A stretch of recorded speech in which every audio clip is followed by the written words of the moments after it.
तो ये जो बात है आज से लगभग 10 साल पुरानी है और ये जो इंसिडेंट है ये दो लड़कियों के अराउंड रिवॉल्व करता है, काव्या और राम्या। ये दोनों मतलब काफी अच्छी बहनें थी।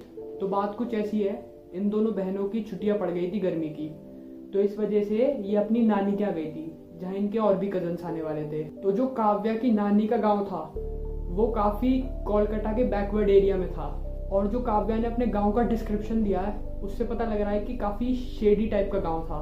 मतलब जैसे कि मैं इमेजेस लगा दूंगा यहाँ पे, मतलब चारों तरफ पेड़ ही पेड़ और पूरा अंधेरा रहता था उस गांव में। और इवन काव्या का ये भी कहना था कि अगर उनके गांव का कोई एक बंदा पूरे गांव की पॉपुलेशन को कैलकुलेट करने बैठे तो उसे मुश्किल से 2 से 3 मिनट लगेंगे पूरी गांव की जनता को गिनने में। अब बात करते हैं इन दो लड़कियों की, जो है काव्या और राम्या।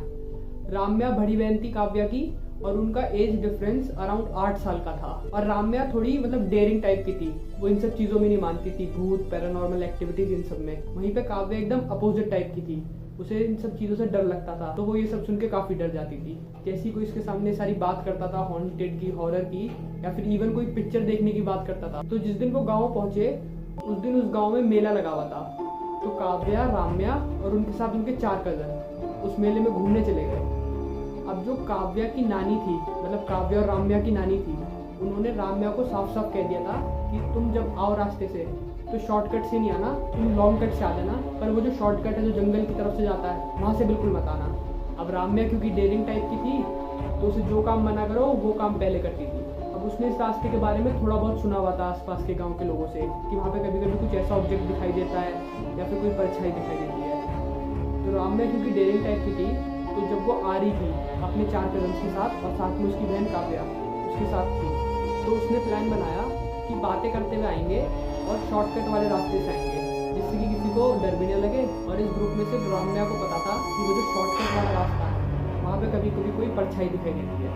तो सब 6 के 6 लोग अपना बातें करते हुए, हंसी मजाक करते हुए उस रास्ते से क्रॉस कर रहे थे। अब क्योंकि उस दिन अमावस की रात थी और उस दिन चांद भी नहीं निकला था तो एकदम अंधेरा था उस रास्ते में। अब काव्या, राम्या और उनके 4 कजन्स आराम से बातें करते हुए जा रहे थे। तो जैसे वो उस रास्ते पे जा रहे थे तभी राम्या को एक घर दिखा जो कि टूटा फूटा घर था। हालांकि उसके साथ जो उसके भाई बहन थे वो आपस में बात कर रहे थे, लेकिन जो राम्या की नज़र थी वो उन बातों के साथ साथ उस घर पे भी थी जो कि गाँव वालों ने बताया था। अब शुरू में तो राम्या को ऐसा कुछ अलग दिखा नहीं, पर जैसे वो उस रास्ते से क्रॉस कर दी थी और जो डायगोनल में एक घर था वो उनके पास आता जा रहा था, तो पता नहीं क्यों राम्या को एक अजीब सी परछाई दिखी वहाँ पे खड़ी हुई।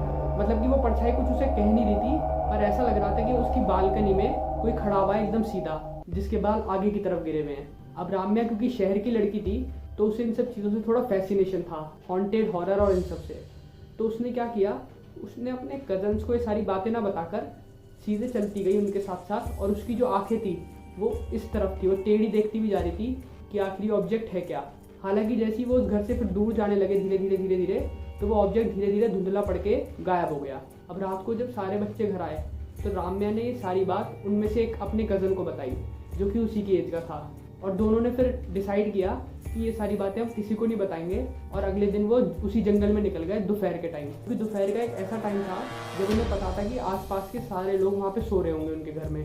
तो उन लोगों ने प्लान बनाया कि वो अगले दिन जाएंगे उसी जगह पे दोपहर के टाइम। और इसी बीच में राम्या और उसके कज़न ने 1-2 गांव के लोगों को और इकट्ठा कर लिया जो इन सब चीज़ों में आगे रहते थे।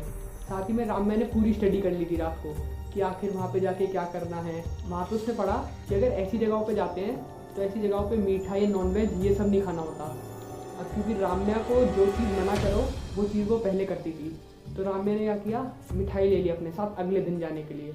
अब उन सब की पूरी प्लानिंग हो चुकी थी। राम्या, उसका कज़न और उसके साथ गाँव के 2 लड़के, वो सारे उस टूटे हुए घर में चले गए पुराने जंगल में। अब जैसे ही वो पहुंचे, अब जो गेट था उस घर का वो बंद हो रखा था, तो उन्होंने छत को टाप के वो दूसरी तरफ जाके अंदर पहुंच गए। वो फर्स्ट फ्लोर पे गए, वहाँ पे उन्हें ऐसे कुछ नहीं दिखा। फिर वो जब सेकंड फ्लोर पे गए वहाँ पे राम्या को वो कोई परछाई दिखी थी। उस बालकनी में गए, वहाँ पे भी उन्हें कुछ अलग नहीं दिखा। तो राम्या को लगा कि हो सकता है उसका वहम हो, वहाँ पे कोई परछाई खड़ी हुई है। तो उन्होंने कहा ठीक है अब आ ही गए हैं तो एक बार वो वाला रिचुअल भी करके देख ले रहे मिठाई वाला। तो उन्होंने वहीं उसी बालकनी में मिठाई निकाली, मिठाई खाई थोड़ा हंसी मजाक किया और वापस आ गए अपने घर की तरफ। ये बातें किसी को नहीं पता चली घर में उनके। अब शाम तक तो सब ठीक था, लेकिन रात से राम्या की जो तबीयत थी वो धीरे धीरे खराब होने लगी। मतलब उसे थोड़ा बुखार होने लगा, उल्टी, ये सब चीज़ें होने लगी। राम्या को लगा कि हो सकता है वो उससे पिछली वाली रात पूरी रात जागी थी, वो सब देखने के लिए रिचुअल, हो सकता है नींद पूरी होने के ना कारण ये सब उसके साथ हुआ हो। तो उसने गोली ली और वो सो गई रात को। तो जब वो सुबह उठी तो उसकी तबीयत और ज़्यादा खराब थी। उसे 103 डिग्री बुखार था और उसकी जो उल्टियाँ थी वो लगातार होती जा रही थी, जबकि वो कुछ ऐसा खा भी नहीं रही थी। अब ये सब देख के राम्या के घर वाले थोड़े टेंशन में आए और वो तुरंत शहर में जो डॉक्टर था उसके पास गए। डॉक्टर ने उसका खून का टेस्ट किया और बाकी सारे टेस्ट किए, पर जो मेजर चीज़ थी वो ये थी कि उसकी सारी रिपोर्ट्स नॉर्मल आई थी। और डॉक्टर भी ये समझ नहीं पा रहा था कि जब ये कुछ खा नहीं रही है तो इतनी उल्टियाँ क्यों हो रही है इसे। इसी के साथ साथ अगर सारे टेस्ट नॉर्मल हैं तो ये बुखार, उल्टियाँ और ये जो तबीयत खराब है ये सब हो किस लिए रहा है। जब 2-3 दिन बाद भी राम्या की तबीयत में कोई सुधार नहीं आया तो उसके कज़न ने डर के मारे अपने घर में सबको बात बता दी वाली कि कैसे कैसे वो जगह पे गए थे, वहाँ उन्होंने मीठा खाया। अब ये सब सुनकर राम्या की जो नानी थी वो उन पर भड़क गई कि तुम्हें अकल नहीं है तुम्हें वहाँ जाने की, जब मना किया था तो क्यों गए थे वहाँ, तुम्हें पता भी है वहाँ क्या है। ऐसे ऐसे करके उन्हें खूब डांटा और इसी के साथ साथ 2 लड़के जो उनके साथ गए थे उनकी भी खूब डांट पड़ी। अब राम्या और काव्या के घर वालों को ये तो पता चल गया था कि ये जो इसकी तबीयत खराब हो रही है राम्या की, ये सिर्फ हेल्थ की वजह से नहीं है। तो इन्होंने फिर तुरंत जो इनके पुराने बाबा थे जो उस गांव में रहते थे, जिन्होंने उस मकान के गेट को सील कर रखा था धागे बांध के अपने, वो उसके पास गए और उन्हें सारी बातें सच सच बता दी। इसी के साथ साथ वो 2 लड़के भी उनके साथ गए थे, उनके परिवार वालों के साथ। फिर वो जो बाबा थे उन्होंने राम्या, उसके साथ उसका कज़न और वो जो 2 लड़के उस दिन गए थे उन्हें आपस में बिठा के सारी बातें पूछी और फिर उन्होंने उन चारों को बिठा के पाठ किया एक। उसके बाद उन चारों के हाथों में कलावे बांधे और इसी के साथ साथ उन्होंने राम्या के हाथ में 3 से 4 धागे और बांधे और फिर उसे एक पाठ बताया जो उसे लगातार 3 दिन तक करना था। और ये सारी बातें बता के बाबा ने राम्या और उन सारे घर वालों को अपने अपने घर जाने दिया। अब जो इंटरेस्टिंग चीज ये है कि राम्या की तबीयत अब 3 से 4 दिन बाद अपने आप ही ठीक होने लगी। क्या राम्या की तबीयत उन टैबलेट से सही हुई है जो डॉक्टर ने लिखे थे, या फिर उन बाबाओं के धागे से? ये चीजें आज भी मिस्ट्री हैं, जिसका जवाब ना ही काव्या के पास है, ना ही राम्या के पास और ना ही उनके परिवार वालों के पास। और साथ ही में जो उनके गाँव वाले हैं उनका कहना है कि वो परछाई अब उन्हें बिल्कुल भी नहीं दिखती जो उन्हें पहले दिखा करती थी। तो सवाल ये है कि जो गाँव वालों को परछाई पहले दिखती थी वो अब क्यों नहीं दिख रही? अब ये कोइंसिडेंस था या फिर सही में कोई पैरानॉर्मल एंटिटी थी वहाँ, ये अभी तक पता नहीं चल पाया, ना ही काव्या को, ना ही राम्या को और ना ही उन घर वालों को। तो ये एक पैरानॉर्मल इंसिडेंट था जो कि राम्या को महसूस हुआ जब उसने कुछ नया एक्सप्लोर करने का सोचा। आपकी क्या राय है इस पैरानॉर्मल एक्टिविटी के बारे में? कमेंट सेक्शन में जरूर बताना।